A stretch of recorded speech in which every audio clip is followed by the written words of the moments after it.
Ex-wife and mistress team up, gather evidence, and destroy the cheating billionaire husband.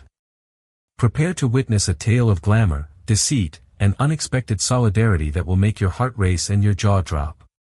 In this riveting story, a seemingly perfect billionaire, Leonard Harrington, appears to have it all: opulent mansions, luxury cars, and the kind of swagger only the ultra-wealthy can exude. But beneath the sparkling veneer lies a web of secrets, an explosive affair, and two scorned women who refuse to remain victims.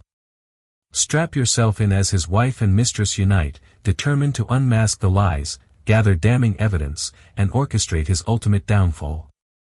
Keep watching. This story's twists will leave you breathless. Leonard Harrington was the kind of man who never went unnoticed in a room. Standing a little over 6 feet tall with a meticulous haircut and a collection of tailored suits that draped his athletic frame perfectly, he radiated an air of old money. Born into a wealthy family that boasted board positions at Morgan Stanley, Leonard seemed destined for prosperity. But the wealth he inherited was only part of his success story. Armed with charisma, charm, and cunning intelligence, he had built a small empire of investments, from real estate to luxury spa resorts. Every piece of his carefully curated life sparkled with opulence. His wife, Beatrice Harrington, came from a more modest background. Though extremely intelligent and poised, she hadn't been raised among the wealthy elite. She was a talented artist known for painting mesmerizing landscapes that whispered of hidden emotions. She had been captivated by Leonard from the moment she laid eyes on him at a gallery event, seduced by his confidence and exotic promises of a life beyond her wildest dreams. Over the years, Beatrice had grown accustomed to fancy dinners at the Waldorf Astoria, lavish parties on private yachts, and extended stays in London penthouses. It was a fairy tale, or so it seemed. Beneath the sparkle and polite smiles, Beatrice often felt like a gilded bird in a cage. She tried to dismiss these feelings as mere jitters. After all, she loved painting in her private studio, funded entirely by Leonard's generosity. She had friends in high places, invitations to exclusive galas, and even philanthropic committees clamoring for her name. Who was she to complain about the pangs of emptiness gnawing at her heart?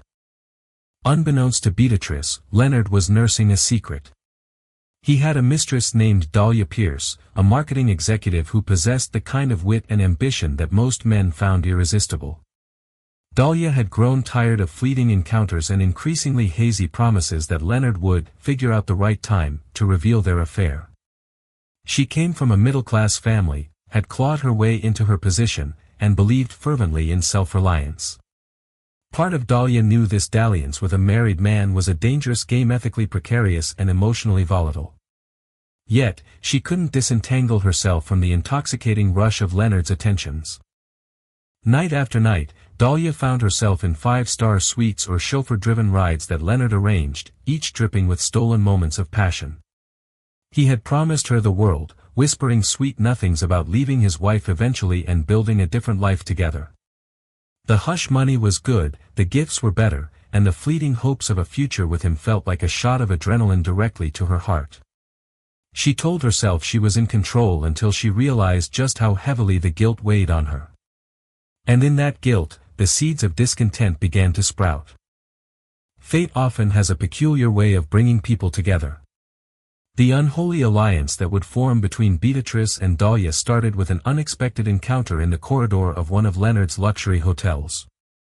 Beatrice, scheduled to oversee the art direction for the hotel's grand reopening, arrived unannounced one afternoon.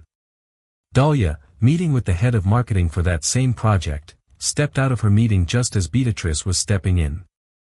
They locked eyes for a moment, each struck by an odd sense of familiarity, though they had never formally met. A spark of curiosity ignited in Dahlia, and a pang of suspicious clarity pulsed in Beatrice. They exchanged polite smiles, and that was that. But that single moment, two women crossing paths amidst the glitter of Leonard's grand ambitions, would soon set a chain of events in motion unlike anything either had anticipated. Beatrice, perceptive as ever, noticed hints of Dahlia's perfume lingering in the hallway. A floral bouquet that was undeniably feminine and alluring, the kind that doesn't fade quickly. It triggered a memory of a different day, a different place, when Leonard returned from a business meeting wearing the very same scent. A wave of anxiety washed over her. She brushed it off, convincing herself it was a coincidence. After all, how many high-powered businesswomen might wear the same fragrance? Yet, the smell haunted her. That night at dinner, she found herself watching Leonard more closely, picking up on the subtle signals that hinted at secrets. He was a touch more restless than usual, his phone constantly buzzing with incoming notifications, and he excused himself more frequently than normal. She observed the tension tightening his jaw. Though not yet certain, a wisp of suspicion began to unfurl in her mind. For Dahlia, meeting Beatrice face-to-face delivered a jolt of stark, sobering truth. The wife was no phantom figure locked away in some gilded tower. She was beautiful, poised, and more real than Dahlia had ever allowed herself to imagine. The image of Beatrice's gentle smile and inquisitive eyes followed Dahlia home that night. As she played with the keychain Leonard had gifted her shaped like a delicate silver heart, something inside her shifted. She had grown tired of playing second fiddle. The guilt of hurting another woman and possibly destroying a family pressed down on her with renewed urgency. Little did either woman know that the tenuous threads of suspicion and guilt that bound them were about to tighten dramatically. The tapestry of Leonard's life, a tapestry carefully woven from half-truths and deceptions, was about to unravel in a most unexpected manner. The lush Harrington estate was a place of serene beauty on the outside. Vast lawns rolled out like green carpets on which peacocks sometimes strutted, a testament to Leonard's taste for the exquisite. A cobblestone driveway led to a Victorian-style mansion with tall columns and grand windows. The interior, filled with priceless art and antiques, offered a labyrinth of corridors that led to hidden reading nooks and secret drawers. It was in one of these discreet corners, a small side room used for storage, that Beatrice made her first major discovery. On an ordinary Tuesday afternoon, she had been searching for an old sketchbook. Leonard was out for a business meeting, presumably at one of his up-and-coming real estate projects. Beatrice rummaged through boxes, unearthing memories of old photographs, personal letters, and ticket stubs from lavish European vacations. Hidden underneath a stack of press clippings about Leonard was a small, black notebook. She opened it out of curiosity. What she found inside made her heart pound in her chest. The notebook contained notes that seemed to detail transactions and personal appointments.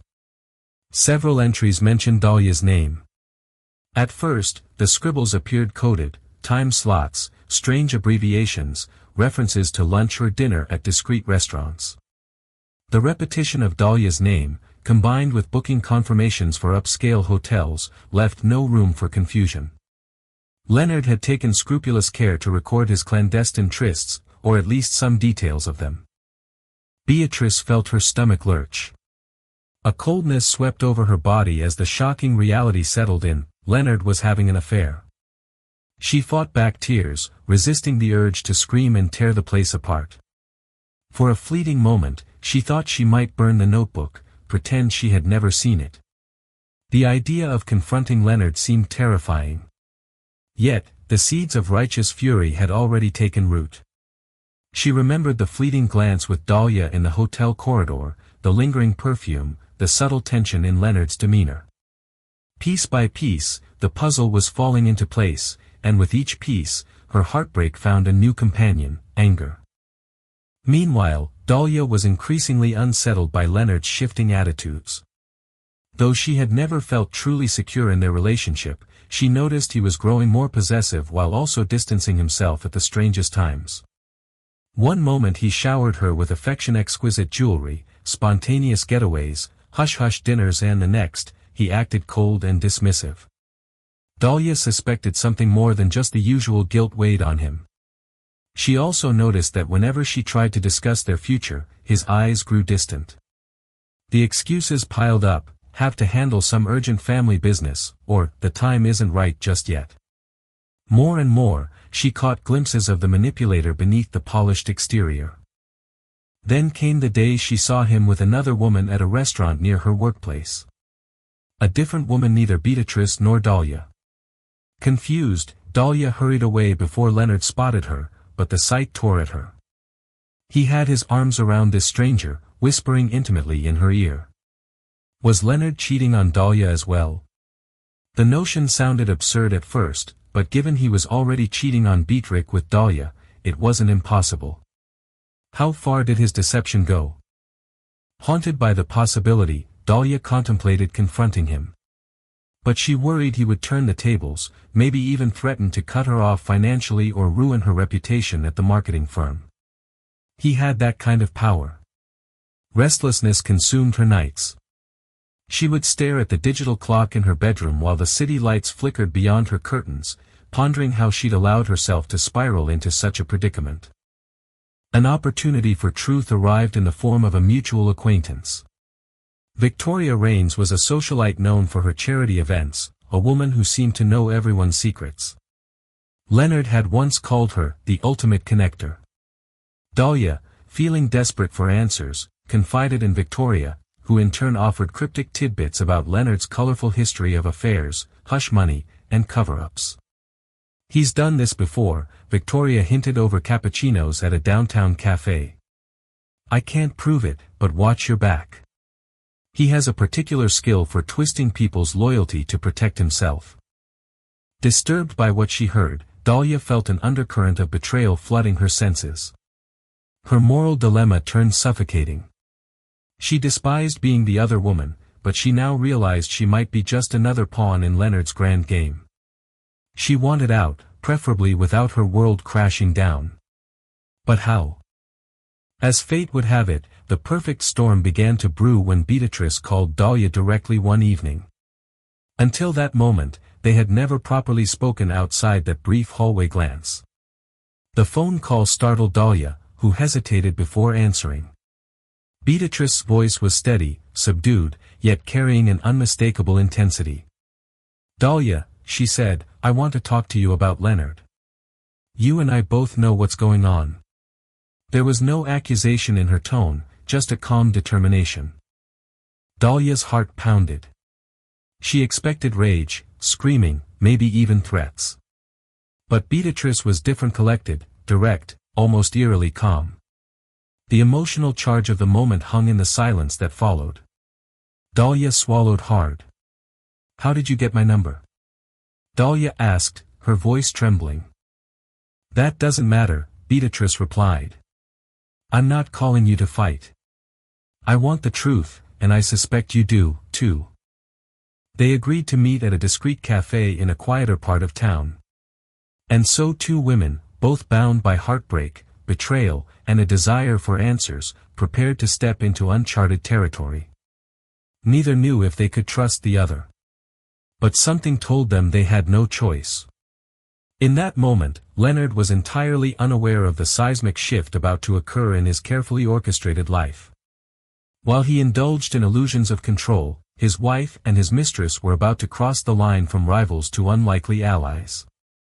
And the catalyst for that transformation was a potent mixture of pain, fury, and the shared goal of unveiling the truth.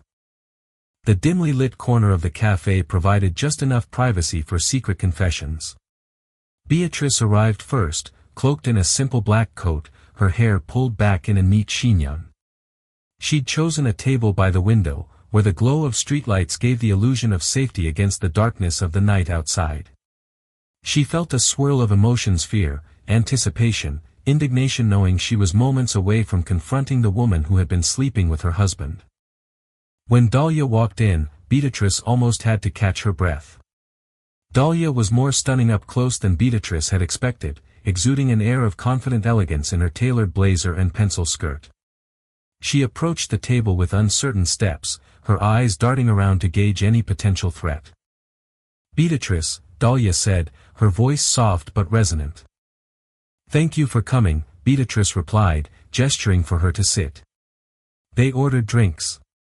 Beatrice settled for chamomile tea, something gentle to calm her nerves, while Dahlia ordered a double espresso, hoping the caffeine would shore up her courage. The silence between them hummed with tension and unspoken questions. So, you said we both know what's going on, Dahlia began, swirling the espresso in its small cup. You want me to confirm? Beatrice nodded slowly. I found a notebook. It had your name repeated many times, with details that, well, they suggest you and Leonard have been seeing each other for quite some time. Guilt crashed over Dahlia like a wave. She felt exposed, cornered, but also strangely relieved. There was no more hiding from the wife. The facade was gone, replaced by a harsh clarity. Yes, she admitted at last, her voice catching. I'm not proud of it. Leonard made promises, said he'd leave you, that he wasn't in love anymore, that he was trapped in a marriage of convenience. I know it's not an excuse. She paused, forcing herself to meet Beatrice's steady gaze. I need you to know, I never intended to destroy your marriage. I truly believed him. Beatrix's lips tightened, but her voice remained measured. I'm not here to judge you. Leonard is the one who made vows to me. But there is something you should know. This might be bigger than both of us. She hesitated, lowering her voice. He's not just having an affair with you. Dahlia's eyes widened. You mean that woman at the restaurant? Beatrix raised an eyebrow. Another woman? I was referring to some suspicious records I found. Not just your name, but possibly others. But you're saying you actually saw him with someone else? Dahlia nodded, her hand shaking slightly as she set down her espresso cup. He was so intimate with her. I wasn't sure what to think, but if what you're saying is true, we're both just part of a bigger pattern. A heavy silence descended as they both processed the scale of Leonard's betrayal.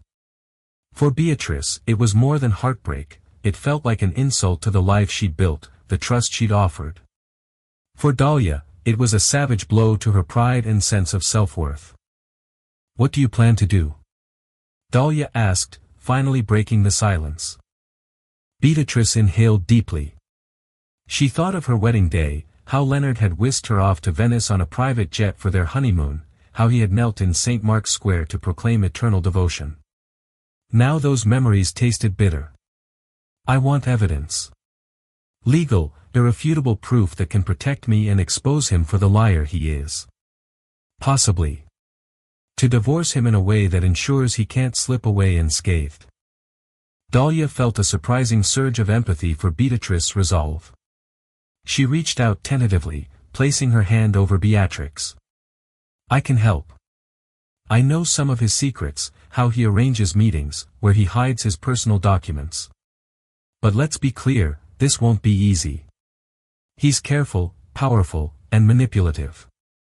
A flicker of gratitude touched Beatrix's eyes. She squeezed Dahlia's hand gently.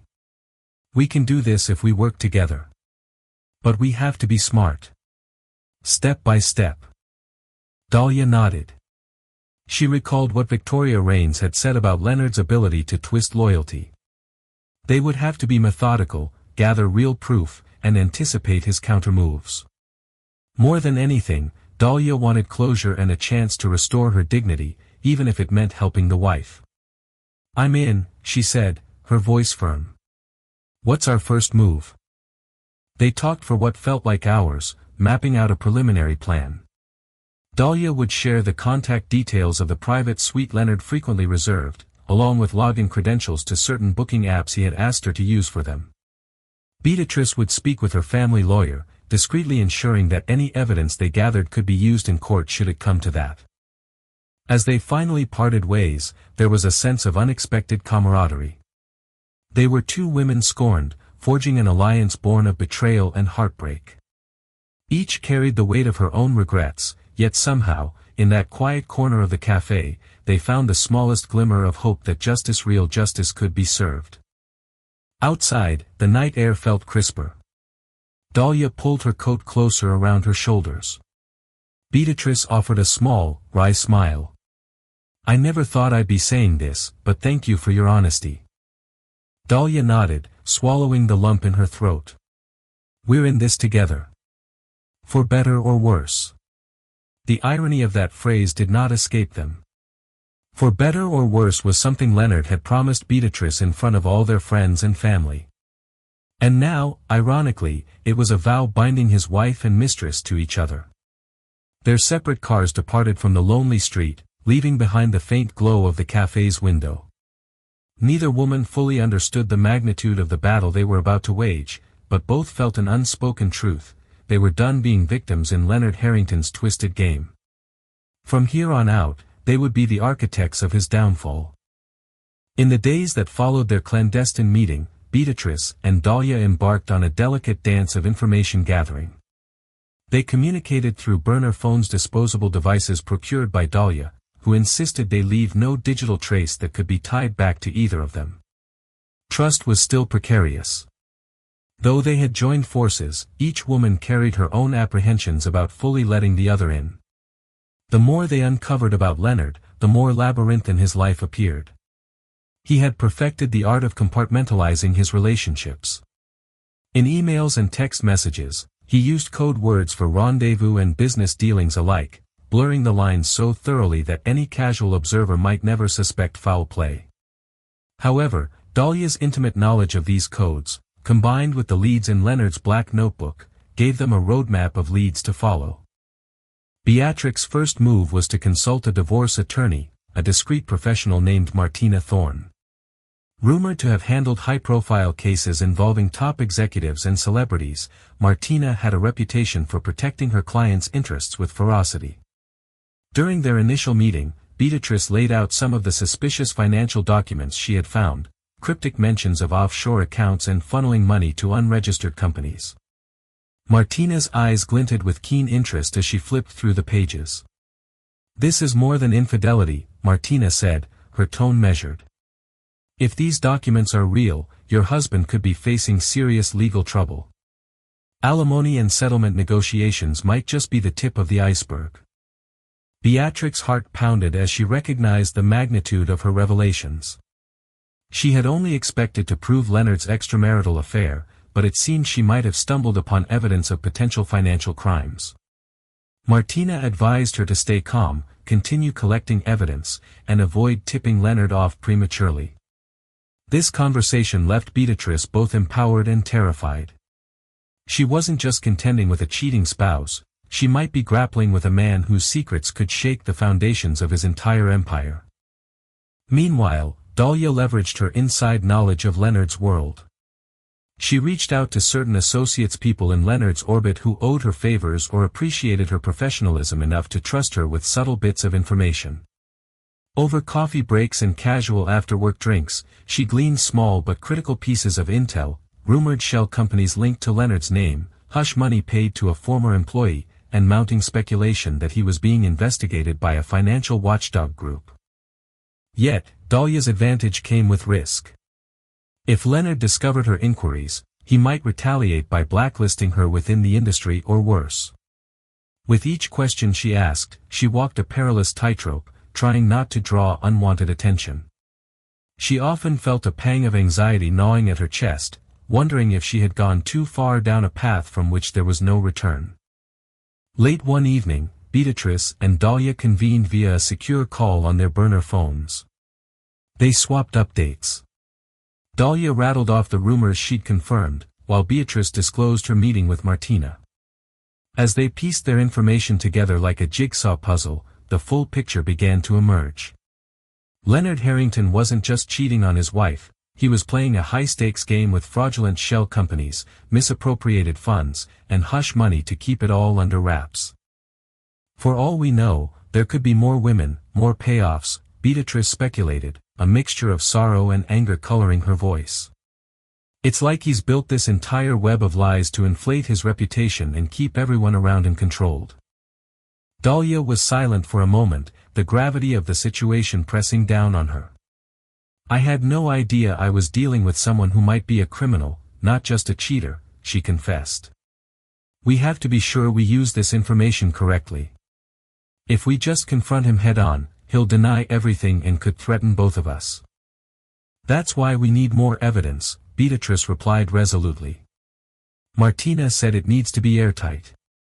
And if there really is a formal investigation brewing, we need proof to either join it or leverage it to protect ourselves." In the midst of this surreptitious operation, Leonard remained oblivious. He spent his days at board meetings, dinners with potential investors, and photo ops that further showcased his philanthropic side: a charity gala here, a scholarship fund there. Smiling for the cameras, he perpetuated the myth of a perfect family man, an upstanding citizen of the high society circle. Behind that practiced grin, though, he sensed a shift in Beatrix's demeanor. She was quieter, more reserved. Now and then, he caught her studying him with a careful, almost calculating stare. Whenever he asked if something was bothering her, she waved off his concerns with a dismissive shake of her head, masking her intent beneath a veneer of polite marital discourse. One evening, Leonard decided to surprise Beatrice with an ornate bouquet of roses, an unusually grand gesture. He handed them to her as she was heading to her art studio. "You've been preoccupied lately," he said, a touch of concern woven into his tone. "Something on your mind?" Beatrice forced a warm smile. "I've been busy, that's all," she replied, inhaling the sweet fragrance of the blooms. "Thank you for these." Her facade was convincing enough that Leonard didn't press the issue, but her heart pounded at the nearness of his presence, at how she was pulling the wool over the eyes of a man she once worshipped. She felt a flicker of triumph overshadowed by a nagging guilt. But then she reminded herself that Leonard's own deceptions had forced her into this role. As the days ticked on, the two women discovered deeper threads of Leonard's deception: a hidden safe in his private office, secret investments under aliases, unaccounted for funds streaming between different accounts. Each new piece of information fueled their determination to bring him down. Yet, the real challenge lay ahead. They needed undeniable, incontrovertible proof, physical evidence of these transactions, recordings, or messages that could withstand legal scrutiny. And they needed to secure it all before Leonard even suspected their alliance. Neither woman had anticipated that their partnership would become something more than a necessary inconvenience. Yet, a fragile sense of mutual respect began to bloom. They found in each other a strange comfort, an empathy that no one else in their circles could fully offer, because no one else knew the betrayal so intimately from both sides. Their bond was forged in hardship, and each day, they inched closer to delivering a reckoning that Leonard Harrington would never see coming.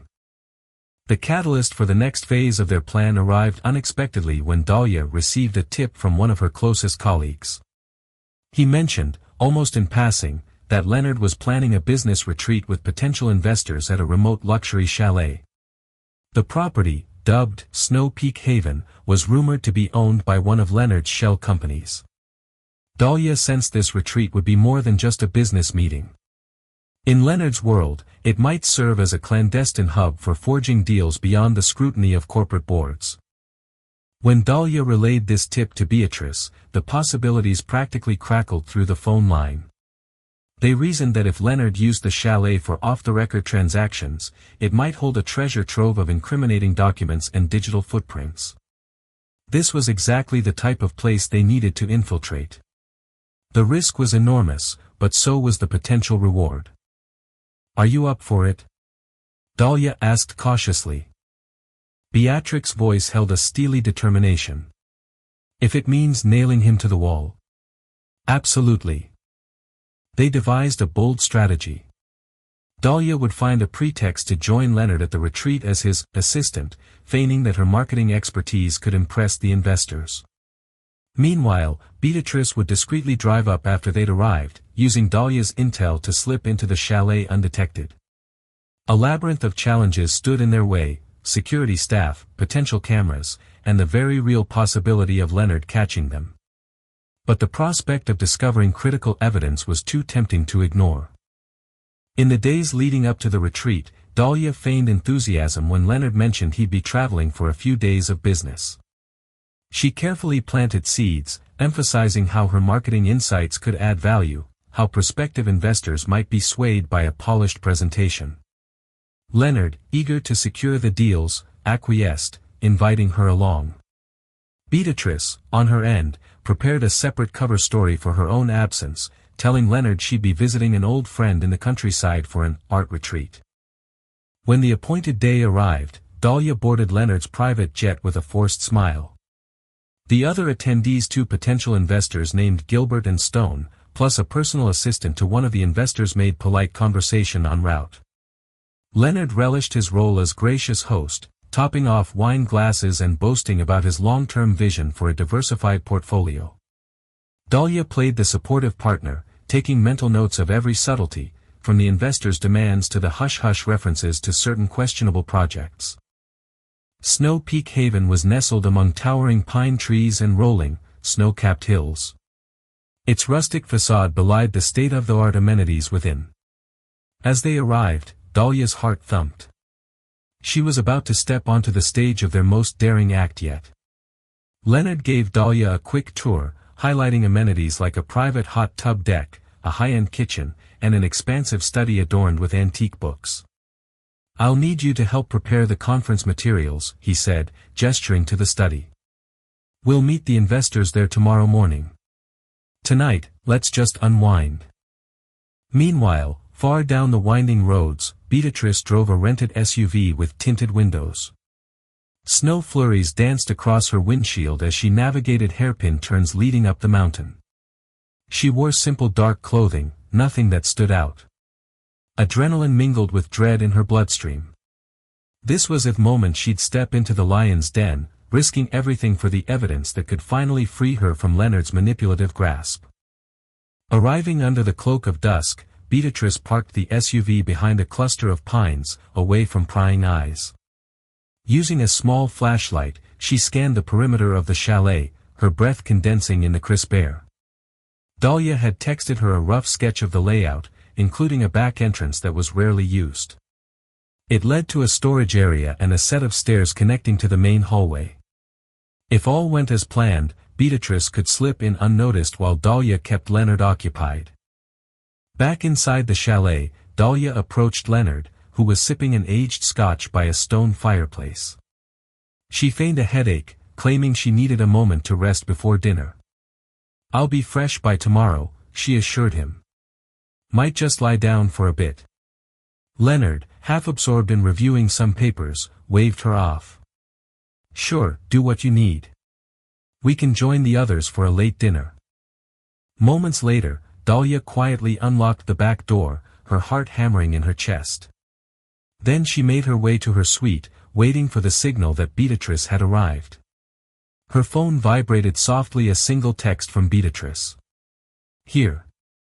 Dahlia slipped into the hallway, checking for any staff. Most of them were likely busy setting up for dinner or assisting the investors.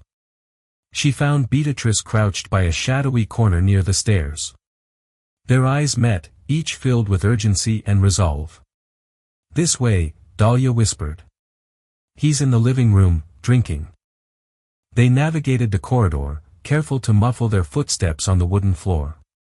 Dahlia led Beatrice to the study, a sprawling room lined with old books and leather-bound folders. A massive wooden desk occupied the far end, a sleek laptop perched on top. The desk drawers and nearby cabinets called out to them like a siren song of secret knowledge. The clock was ticking. Leonard could wander in at any moment. Together, they searched methodically. Dahlia flipped through a stack of files labeled with cryptic codes she recognized as project code names. Beatrice navigated the laptop, entering the passwords Dahlia had gleaned from conversations with Leonard. Finally, they accessed a folder named Accounts_Priority. Inside were spreadsheets peppered with suspicious transactions, references to offshore entities, and multiple lines of direct payments disguised as consulting fees. Each line represented potential evidence not only of Leonard's financial misconduct but also hush payments that might link back to personal affairs. "Yes," Beatrice hissed under her breath. She inserted a flash drive into the laptop, initiating a quick copy of the damning files. Meanwhile, Dahlia found a locked drawer. She rifled through Leonard's desk until she located a small key hidden under a fountain pen. Within the drawer sat a leather-bound ledger detailing movements of cash, entries that cross-referenced the suspicious spreadsheets on the laptop. Footsteps sounded in the corridor. Both women froze, hearts thudding. The steps grew louder, paused momentarily outside the door, then receded. They exhaled in unison, resuming their scramble. In a matter of minutes, they had enough evidence to devastate Leonard's empire if revealed publicly or in court. Just as Beatrice ejected the flash drive, her phone buzzed a silent alarm she had set to remind them that they'd been in the study too long. With no time to lose, they returned the files to their original places, relocked the drawer, and closed the laptop. Slipping out through the same back corridor, they parted ways, Dahlia returning to her room to feign rest, and Beatrice retreating to the hidden SUV. She planned to leave immediately. Every second she stayed increased the chances of being discovered. None of it was easy. Their nerves were shot. Adrenaline had them trembling. And they had taken a monumental gamble that could unravel the moment Leonard noticed anything amiss. But as Beatrice drove down the mountain, the flash drive safely tucked inside her coat pocket, a sense of triumph warred with the haunting awareness that the real confrontation was yet to come. 2 days after the Snow Peak Haven heist, Leonard returned to the Harrington mansion, appearing victorious from his business retreat. He boasted about new deals in the works and seemed particularly pleased with himself, a smugness that Beatrice had grown to despise. She feigned mild interest, congratulating him without giving away any hint of the evidence burning a metaphorical hole in her possession. Behind the scenes, Beatrice and Dahlia felt a surge of confidence. They had incriminating files, receipts, and ledger copies that painted a devastating picture of Leonard's fraudulent dealings. Each woman also realized they needed to ensure this evidence was stored in multiple safe places. Beatrice locked a copy in a safety deposit box at a local bank under her maiden name, while Dahlia kept another in a secure cloud storage drive. They reasoned that if Leonard found out about one set, the other would remain hidden, ready to be revealed when the time was right. But gathering the evidence was only half the battle. The next step was deciding how and when to deploy it.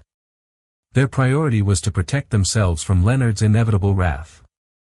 Beatrice's lawyer, Martina, advised caution, suggesting that pushing for an amicable separation might lull Leonard into complacency, opening the door for a more advantageous settlement. Simultaneously, they could quietly feed certain aspects of the financial misconduct evidence to the authorities, ensuring Leonard's potential indictment. For Dahlia, life became more complicated by the day. She couldn't simply vanish from Leonard's orbit without arousing suspicion. So she continued the charade, meeting him periodically under the guise of discussing marketing strategies.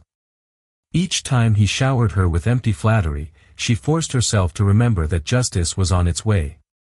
She no longer felt the old stirrings of affection or guilt.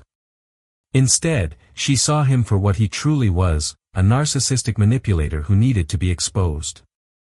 Tension mounted the day a private investigator showed up at Dahlia's apartment building, claiming to be working on behalf of an anonymous client. Dahlia peered at him through the security camera before deciding to ignore his visit. A pit of dread formed in her stomach, and she immediately warned Beatrice. "He might be testing to see if either of us is up to something," Dahlia said over the phone, her voice taut with anxiety. Beatrix's pulse quickened. "We have to stay vigilant. Don't let him rattle you. If we act guilty, he'll get suspicious." They agreed to tighten their communication protocols again, only speaking through burner phones, limiting face-to-face meetings to public places, and avoiding any direct references to the evidence in texts or emails. The closer they got to unmasking Leonard, the more precarious their situation felt. Around this time, Leonard planned a lavish anniversary party for him and Beatrice, scheduled to take place at the family estate, a public spectacle to reaffirm his image as a perfect husband. The guest list included high-profile investors, socialites, and influential friends. Beatrice wanted to refuse outright, repulsed by the hypocrisy of it all. But Martina convinced her otherwise. "Attending this party without objection will make you seem unsuspecting. You'll gain insight into who's who in his circle. Trust me, it could be valuable." So Beatrice acquiesced. She prepared herself for a night of forced smiles and polite conversation. That evening, she emerged in an elegant midnight blue gown that accentuated her graceful figure. The staff scurried about, placing floral arrangements and ornate centerpieces in the grand ballroom. Soft violin music drifted through the corridors as champagne flutes were passed around on silver trays. From the moment the first guests arrived, Beatrice felt like an actress on a stage, reciting lines in a play she loathed. Leonard, wearing a tuxedo and his most charming grin, guided her around the room, introducing her to business associates and extolling her artistic brilliance. She could feel his hand on the small of her back, a gesture that once might have been intimate. Now it felt like a controlling grip. Dahlia arrived fashionably late, drawing curious glances. She wore a sleek, understated cocktail dress, her expression calm and collected.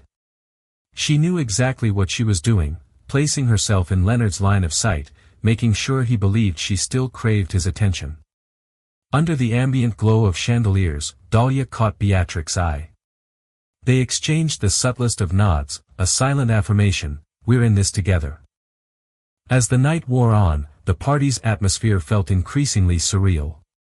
Guests laughed and danced, oblivious to the undercurrent of tension.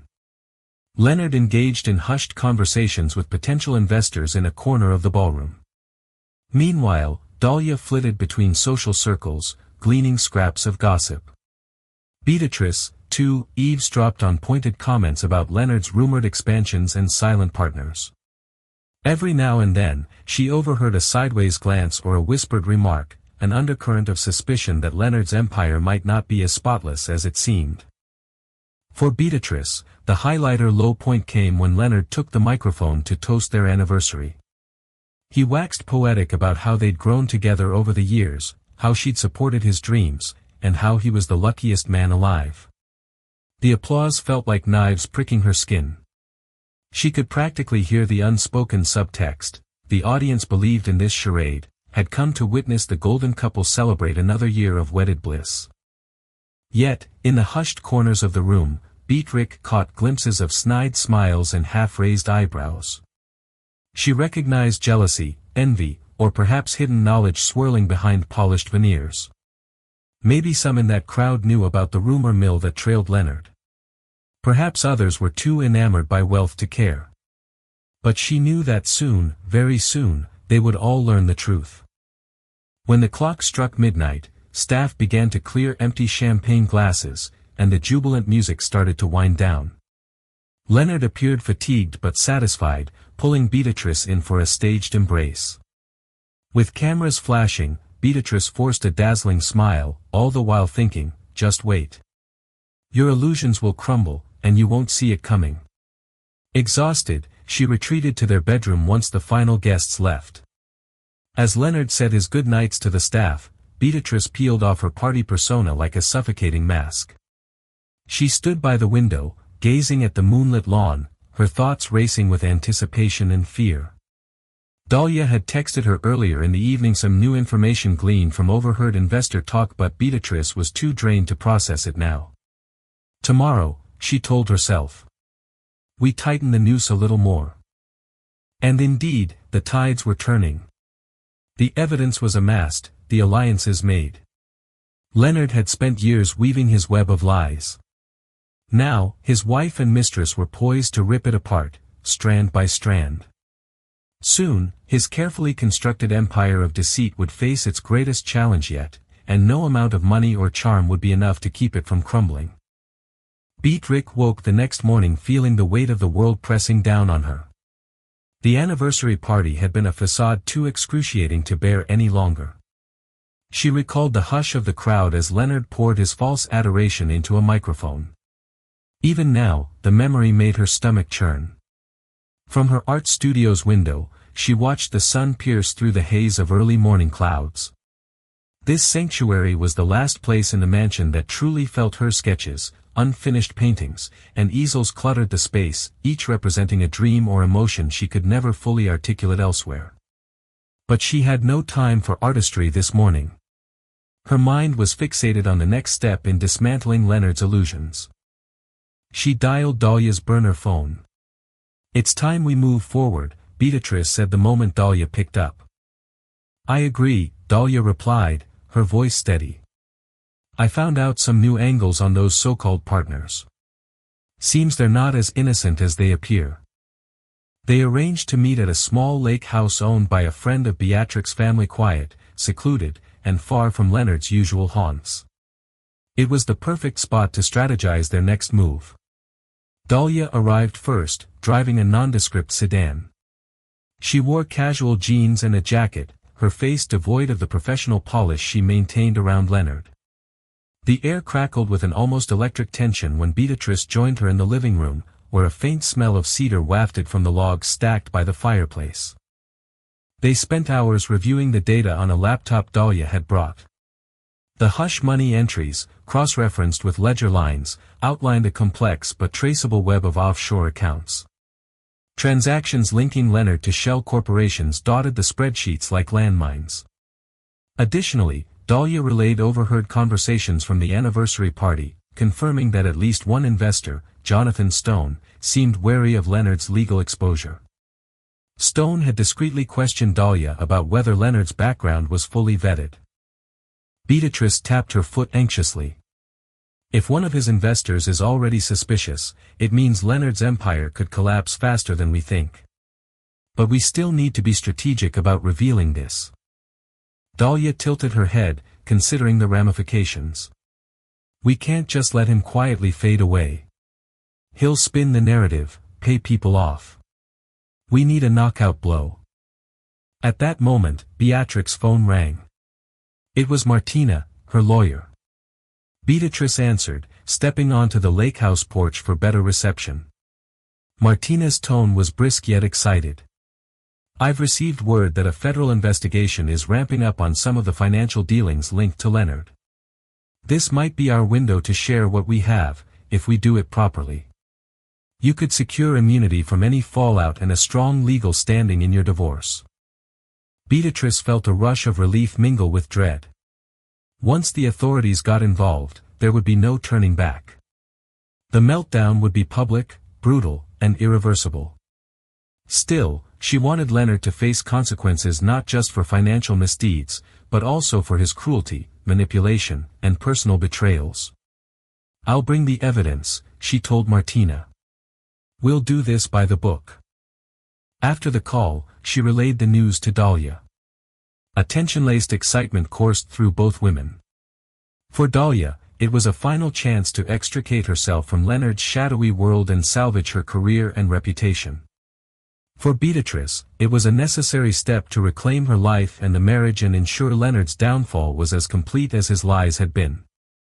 Yet, they also recognized a potential danger: Leonard might catch wind of the investigation. If he did, he could move assets, threaten them, or orchestrate a smear campaign to discredit their evidence. They had to move quickly, meticulously. Their alliance solidified that day, sealed with the mutual understanding that they would not rest until Leonard was left with no escape. A chill wind swept across the lake as they packed up their materials. They parted with an unspoken vow: this is the calm before the storm. Back at the Harrington mansion, Beatrice maintained an air of practiced calm around Leonard, who appeared oblivious, engrossed in phone calls to his architects and business partners. I'm heading to the city for a few days, she told him during breakfast. There's an art expo and I need new supplies. Leonard barely looked up from his phone. Sure, he mumbled. Enjoy.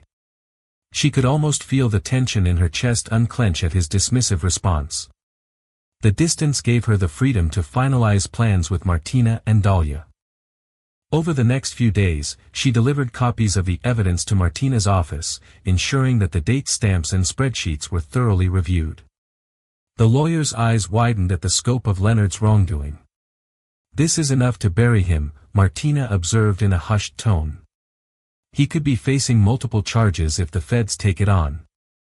The final step was contacting an investigative journalist who had a reputation for exposing corporate corruption. Martina arranged a confidential meeting, explaining that while the journalist could break the story, they had to wait for the right moment after the legal framework was set in motion. The journalist, enthralled by the scandalous potential, agreed to keep everything off the record until Beatrice gave the green light. Unknown to Beatrice, Leonard's suspicion was growing. Despite his outward nonchalance, he had noticed a subtle change in Dahlia. Her phone calls were curt. Her once rapturous affection had cooled. He also found the mansion staff oddly tight-lipped, as if they were hiding something on her behalf. That sense of intangible shift prickled his senses. One evening, he confronted Dahlia via text. "Leonard, you've been distant. Is there something you're not telling me?" She carefully composed her response, feigning work stress. "Dahlia, just swamped with a major campaign. Promise I'll make it up to you soon." Leonard stared at his phone, unconvinced. Over the years, he had honed a skill for reading the subtext of messages. Something felt off. Driven by paranoia, he hired the private investigator again, instructing him to tail Dahlia and see if she made any suspicious moves. "If she's meeting with anyone, I want to know who," Leonard insisted. The investigator, lured by generous pay, set about his job with zeal. The wheels were in motion for a climactic collision of truths and lies. Beatrice moved forward with legal motions that quietly signaled her intention to dissolve the marriage. Dahlia made arrangements to protect her professional reputation, even going so far as to gather email correspondences to prove she'd been manipulated by Leonard. Together, they forged a final plan. At the right moment, they would orchestrate a multi-pronged strike, legal action, a coordinated media leak, and personal confrontation. Their greatest fear was that Leonard, in his final throes of desperation, might lash out violently or attempt to coerce them into silence. As cunning as he was, Dahlia suspected the looming investigation might drive him to extremes. Beatrice worried for her safety, and Martina advised her to consider a restraining order if things escalated. Through it all, the simmering bond between Beatrice and Dahlia deepened into something akin to sisterhood. They understood each other's wounds, regrets, and hopes in ways no one else could. Each had been scarred by Leonard's manipulations. Now, as the hours ticked down toward the moment they would tear his life apart, they clung to their collective resolve. Neither would allow him to continue his deception unchallenged. The mask was about to fall, and beneath it, Leonard's carefully constructed persona would be laid bare for the entire world to see.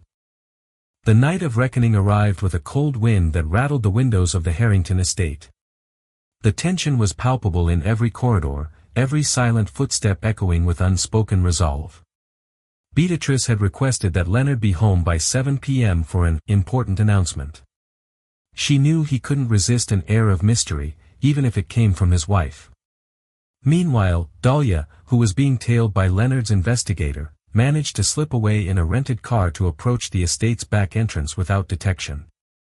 Martina and two associates waited discreetly in a parked SUV down the road, ready to file legal documents the moment the confrontation concluded. The investigative journalist also stood by, ready to go public with the story at a moment's notice. Shortly after 7 p.m., Leonard strode through the front door. He wore an air of forced conviviality, as though anticipating some grand revelation that would further glorify his life. "Beatrice," he called out, shrugging off his coat. "What's this all about?" She emerged from the sitting room, dressed simply in black slacks and a white blouse. No makeup adorned her face. No jewelry sparkled at her wrists or ears. In this stark presentation, she felt anchored to her sense of purpose. "Come with me," she said, gesturing toward the study where sunlight had receded into the hush of dusk. Leonard frowned. "Is everything okay?" Beatrice said nothing, leading him into the room that once housed the black notebook revealing Dahlia's name. The moment they stepped in, Dahlia closed the door behind them. Leonard started, taking a step back. "Dahlia? What are you?" He glanced from one woman to the other, confusion morphing into suspicion and then alarm. Beatrix's heart pounded as she calmly hit play on a recording device. "We have some things we need to discuss," she said, her voice tightly controlled. Leonard's eyes flickered with anger. "A setup? What the hell is this?" "Precisely what it looks like," Dahlia replied, folding her arms. "We know about your affair. Affairs, plural, actually. And more importantly, we know about your shell companies, your fake transactions, and your hush money." For a moment Leonard seemed disoriented, as if searching for a witty retort or a plausible lie, but the presence of both women standing in unity rattled him. His face contorted with indignation. "You think you can blackmail me?" he spat, his voice laced with contempt. "You have no idea who you're dealing with." Beatrice produced a folder from a nearby table. "Actually, we do. This is a small fraction of the evidence we've gathered. Bank statements, offshore records, ledger entries all traced back to you." Leonard blanched for the briefest second before trying to regain composure. "This will never hold up in court," he sneered. "Everything can be explained as legitimate business deals." Dahlia stepped forward, her eyes blazing. "We have recorded calls, screenshots of your private emails, and corroboration from some of your so-called investors who suspect your empire is built on fraudulent deals. The feds are already interested, Leonard. If they haven't knocked on your door yet, they will soon." Desperation flared in Leonard's gaze, overshadowed by fury. "You think you two can ruin me? I'll bury both of you in lawsuits. I'll drag you through the courts until you have nothing left." Beatrix's hands trembled, but her voice remained steady. "That won't happen. Our lawyer is outside, ready to file a divorce petition citing your adultery and financial misconduct. I also have copies of all the incriminating data stored in multiple safe places. If anything happens to me or Dahlia, or if you try to muzzle us legally, the information goes public immediately." Leonard's control slipped further. He lunged toward Beatrice, but Dahlia stepped in front of him, anger radiating off her. "Don't you dare," she hissed, her jaw clenched. He froze, unsettled by the fierce protectiveness between these two women he had once so easily manipulated. The silence that followed was electric. The illusions Leonard had woven for years cracked audibly in the dimly lit study. He glanced around as though seeking an escape route, but found none. "You'll be left with nothing," Beatrice said, her words slicing through the quiet. "All the prestige, the money, the admiration, it'll vanish. You did this to yourself." For a moment, Leonard's face twitched with something akin to regret, or perhaps the raw panic of a cornered predator. But he quickly replaced it with venom. "Fine," he spat. "Go ahead. Do your worst. But don't think for a second I'll go down without a fight." Beatrice exchanged a somber look with Dahlia. They knew Leonard's threats weren't idle. This would be a battle, possibly a protracted legal war. But in that moment, they also knew they held the upper hand. They had joined forces to pull the rug out from under him, methodically and thoroughly. "You've already lost," Dahlia said quietly, stepping aside to open the door. Leonard stood there, chest heaving with rage, eyes darting as though searching for a final gambit. Finding none, he stormed out of the study, ignoring Beatrix's attempts to hand him the folder of evidence. They heard the front door slam shut, the echo reverberating through the mansion's corridors like a final exclamation point on this confrontation. A trembling silence followed, and Beatrice found herself leaning against the study wall, trying to steady her breathing. Dahlia let out a long sigh, her hands shaking. They exchanged a glance of mutual relief and dread. The initial strike had landed, but the aftermath loomed large. Minutes later, Martina and her associates entered the mansion, quietly congratulating both women on their successful confrontation. "He's rattled," Martina observed. "We should file the divorce papers immediately. We've also informed federal investigators of the documents in our possession. This is a solid case." Dahlia peered through the study window, noticing Leonard's car roaring out of the driveway. She knew he would go on the offensive in some way, but for now, at least, they had seized control of the narrative. Beatrice turned to Dahlia, tears threatening to spill. "Thank you," she whispered. "I couldn't have done this alone." Dahlia squeezed her hand. "Nor could I. We had to stand together." The fallout was immediate and catastrophic for Leonard. The next morning, the journalist's story broke, sending shockwaves through the financial world. Headlines screamed, "Billionaire Harrington's empire of deceit, and wife and mistress unite to expose massive fraud. The meticulously gathered evidence was irrefutable. Federal investigators, armed with the flash drive and Martinez's legal filings, froze his assets and indicted him on multiple counts of fraud, money laundering, and tax evasion. His empire, built on a foundation of lies, crumbled in a matter of days. Months later, the legal battles were over. Leonard Harrington, stripped of his wealth and prestige, was sentenced to a lengthy prison term, his name becoming a cautionary tale in the circles he once dominated. For Beatrice, life began anew. The divorce settlement was fair, but the true prize was her freedom. She sold the cold, opulent mansion and moved into a sunlit loft in the city, dedicating herself entirely to her art. Her new paintings were vibrant, bold, and full of a power she had never before expressed. She opened a small, independent gallery dedicated to showcasing the work of emerging female artists, becoming a mentor to women who, like her, were finding their voice. Dahlia, too, rebuilt her world on her own terms.